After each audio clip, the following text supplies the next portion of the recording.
So I've been replaying all the Assassin's Creed from the beginning, and up next we have Assassin's Creed Rogue.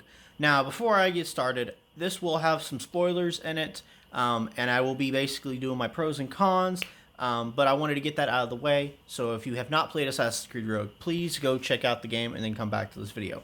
With that out of the way, let's go to the pros and cons of Assassin's Creed Rogue.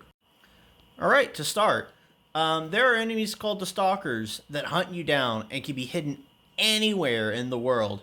Are the worst thing since the I think it was the Inflicted in Assassin's Creed 1, but like the Beggars in Assassin's Creed 2, the Musicians and the other Ezio games, they are the most frustrating thing.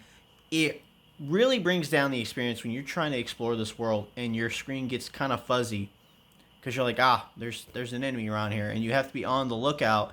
And what's worse is if they hop out to attack you, you defend yourself. If there's a guard there, you're in combat now, so you can't really avoid it. It's extremely frustrating. It's probably one of my least favorite thing about Rogue as a whole. As you see, there's not many cons to this game. I genuinely enjoy basically all the Assassin's Creed games. The Hope boss fight was different.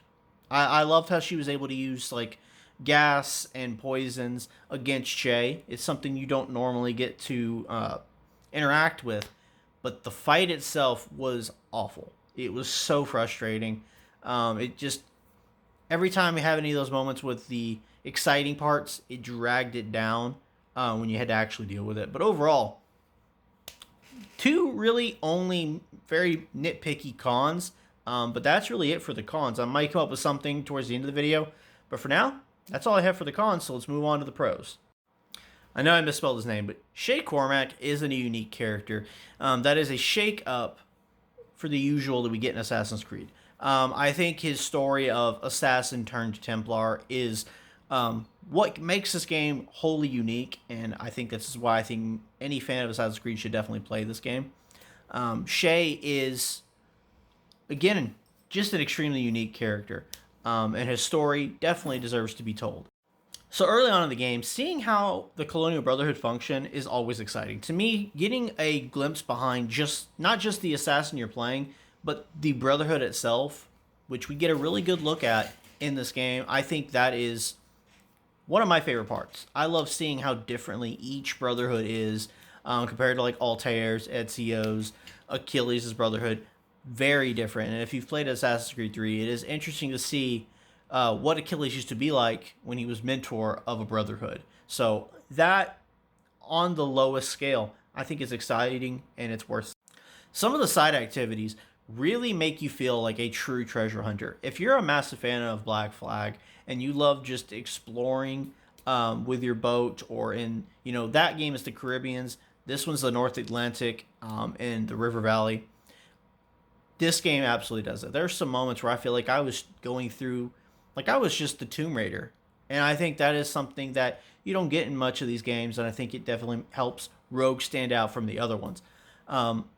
After finding the relic in Lisbon, the devastation is massive and shows how dangerous these precursor objects can be. The mission in Lisbon is genuinely a cinematic. Like, it is so good. It shows you that we're trying to get all these items, but a lot of time we're not thinking of the effects or the damage that could come from these.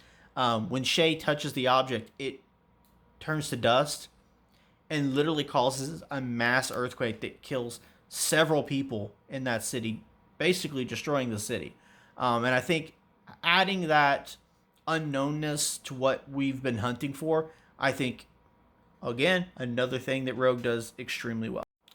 This last one really is probably going to be maybe a hot take, but I understand Shay is a very complex character. At the core of it, he definitely just wants to do what he thinks right and help and save as many people as he can. That said, assassinating one of my favorite characters in the entire Assassin's Creed franchise was too far for me. The death of Adewale, I knew the mission was coming up, and there were a couple days I didn't want to play because I think that's too far.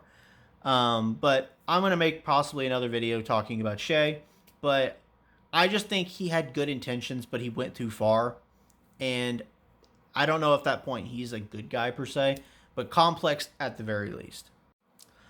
Overall, Assassin's Creed Rogue is possibly one of the most underrated games in the franchise. If you're a fan of Black Flag and you want to do more naval combat and exploration on on your ship, play Assassin's Creed Rogue. If you want to see the dynamic between the Templars and Assassin under a closer lens, play Assassin's Creed Rogue. If you want just a genuinely cool character, a very complex, intriguing character that has ties to other games, won't go into that here, definitely play Assassin's Creed Rogue. So let me know, what did you think of Assassin's Creed Rogue? Again, for me, I think it's a great game, and I think everybody who is a fan of this franchise should definitely check it out. But let me know, have you played Assassin's Creed Rogue? Let me know in the comments, and what did you think?